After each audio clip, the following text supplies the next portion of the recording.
प्रार्थना। मार्गशीर्ष महिन्यातला पहिला गुरुवार कधी आहे जाणून घ्या। महालक्ष्मी घट मांडणी आणि पूजाविधी। 13 डिसेंबरपासून मार्गशीर्ष महिना सुरू होणार आहे। हिंदू धर्मानुसार श्रावण महिन्यानंतर मार्गशीर्ष हा सर्वात पवित्र महिना मानला जातो।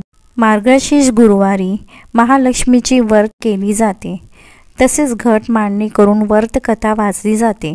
कुमारिका आणि सुहासिनी महिला मोठ्या भक्तिभावाने देवीची पूजा करतात। गुरुवारी महालक्ष्मीची घट मांडणी पूजा कशी करावी याबाबत जाणून घेऊया।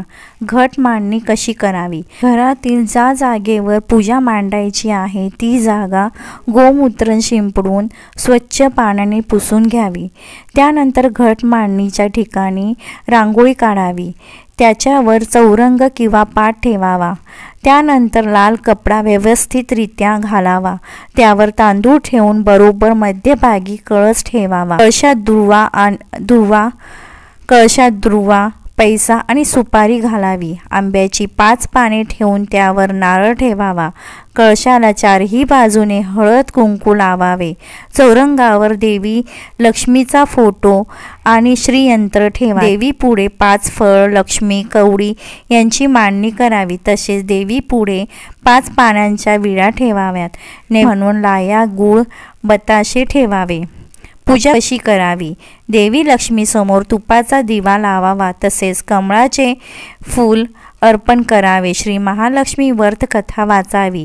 त्यानंतर लक्ष्मी अष्टकम, कनकधारा स्तोत्र, श्रीसूत याचं पठण करावं। त्यानंतर महालक्ष्मीची मनोभावे आरती करावी। त्यानंतर मनातील इच्छा प्रकट करून देवीला नमस्कार करावा। देवीसाठी नैवेद्य दाखवावा, तसेच गायीसाठी एक वेगळं पान वाढावं। त्यानंतर कुटुंबासोबत आनंदाने भोजन करावं। दुसऱ्या दिवशी कळसातील पाणी घरात शिंपडावं किंवा तुळशी वृंदावनात टाकावे, तसेच निर्माल्याचे विसर्जन करावे।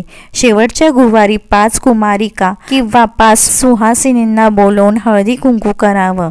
दक्षिणा आणि महालक्ष्मी व्रत कथा पुस्तक म्हणून भेट द्यावी। व्हिडिओ आवडल्यास लाईक, शेअर, कमेंट नक्की करा। धन्यवाद।